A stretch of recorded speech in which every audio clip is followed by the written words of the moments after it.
Why do millionaires swipe their credit cards constantly, yet never pay a single dollar in interest?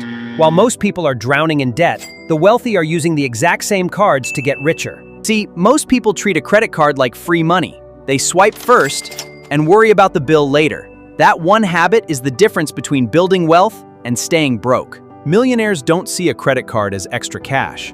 They see it as a financial tool, like a hammer or a calculator.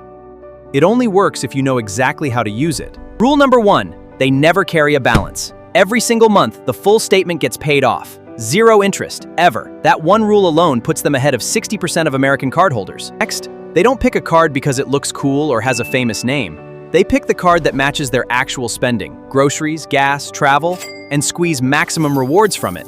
That's why wealthy people often carry 3 or 4 cards, not one. One for travel points, one for dining cashback, one for business expenses. Each card has a job, like an employee. Keep business spending completely separate from personal spending. This builds business credit and unlocks bigger limits, and keeps your personal credit score protected. Here's a secret. They float big purchases on the card, while their actual cash stays invested, earning returns. As long as the bill is paid before it's due, that money worked for them the whole time. A high credit limit isn't an invitation to spend more. To them, it's leverage, proof of trust from banks that can be used strategically, not an excuse for lifestyle inflation. They automate every single payment. No late fees or missed due dates. No dents in their credit score. The system runs quietly. Millionaires check their credit score regularly. A higher score means lower interest rates, saving tens of thousands over a lifetime. When it comes to rewards, they rarely take boring cash back. They transfer points to airline and hotel partners, turning a $400 flight into a seat that's worth 4 times as much.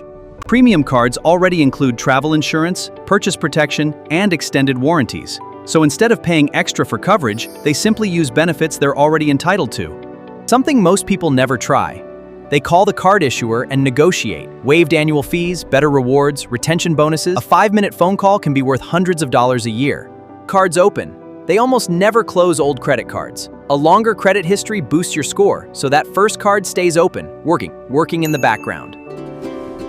Strategic 0% APR. When a 0% introductory APR offer comes along, they don't use it to buy things they don't need. They use it to free up cash for an investment, then pay it off before interest kicks in. One thing they avoid completely: cash advances. High fees, no grace period, interest starting immediately. It's one of the most expensive ways to borrow money, and they know it. Cashback and rewards don't get blown on random purchases. They get reinvested, compounding over time.